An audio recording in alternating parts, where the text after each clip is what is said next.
You ready? Just the feeling that I won't leave behind because it's something that is so. You're on my mind, I can see contact, na na na, na na na na na, na na na na, na na na na. Halo semua, pada kesempatan kali ini saya akan membahas mengenai gereja sebagai umat Allah yang baru, di mana itu terkutip dalam 1 Petrus 2 ayat 9 sampai 10. Nah, jadi di sini kita akan membahas materi 5 subbab. Yang pertama, bagaimana terbentuknya gereja. Yang kedua, makna gereja. Yang ketiga, umat Allah yang baru. Yang keempat, gereja yang terbuka. Dan kelima, gereja yang kelihatan dan yang tidak kelihatan. Nah, jadi materi yang pertama, bagaimana terbentuknya gereja. Ketika Yesus naik ke surga, maka terbentuklah gereja mula-mula. Gereja terjadi pada peristiwa Pentakosta, di mana para murid Yesus mendapatkan pencurahan dari Roh Kudus. Mereka berbicara kepada banyak orang yang berkumpul di Yerusalem. Petrus yang berkhotbah mengenai Yesus, sehingga 3.000 orang yang bertobat dan percaya pada Yesus yang kemudian dibaptis. Nah, itulah gereja mula-mula. Gereja mula-mula bukanlah sebuah bangunan, tetapi dilihat dari dalam diri orangnya. Nah, sekarang kita masuk kepada subbab yang kedua, yaitu makna gereja. Nah, gereja berasal dari bahasa Yunani, yaitu ekklasia. Ek yang berarti keluar, sedangkan klasia artinya dipanggil atau memanggil. Jadi, ekklasia ialah dipanggil keluar. Nah, jadi dapat diartikan gereja adalah orang-orang yang dipanggil keluar dari lingkungan dan kehidupannya yang lama untuk menjadi bagian dari tubuh Kristus atau gereja yang dituntut untuk hidup dalam firman Tuhan dan menjalankan tugas pemberian kasih dalam bentuk perkataan dan juga perbuatan.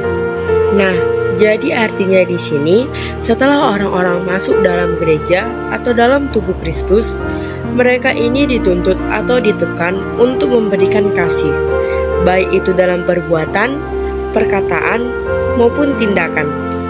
Mereka harus berkata atau mengucapkan sesuatu yang baik atau yang berkenan di hadapan Tuhan.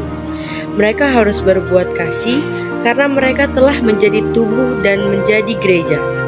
Nah, selanjutnya kita masuk ke subbab yang ketiga, yaitu umat Allah yang baru. Gereja perdana atau gereja pertama kali berasal dari orang-orang Israel, di mana orang-orang Israel adalah umat pilihan Allah. Orang Israel sebagai umat pilihan Allah, mereka hidup di bawah hukum Taurat. Tetapi, orang-orang Israel melakukan kesalahan yang sangat fatal, di mana mereka menyalahgunakan hukum itu sebagai alat untuk menghakimi orang lain dan hidup dengan tidak setia kepada Tuhan. Nah, orang-orang Israel yang dahulunya melakukan kejahatan dengan menghakimi orang lain dan hidup tidak setia kepada Tuhan, kemudian mereka dibaptis ulang. Setelah dibaptis, mereka menjadi umat Allah yang baru, yang hidup dalam hukum yang baru, yaitu hukum kasih. Nah, selanjutnya kita masuk ke subbab yang keempat, yaitu gereja yang terbuka, di mana gereja sebagai persekutuan terbuka terjadi sesudah Konsili Vatikan yang kedua, di mana sebelum Konsili Vatikan yang kedua, gereja umat Allah dikenal sebagai model institusi piramidal. Namun, setelah Konsili Vatikan yang kedua, gereja umat Allah berubah menjadi model persekutuan umat. Gereja yang terbuka juga diartikan bahwa keselamatan juga berada di luar gereja.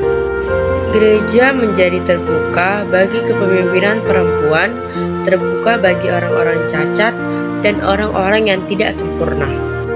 Nah, selanjutnya kita masuk ke subbab yang terakhir, yaitu gereja terbagi menjadi dua.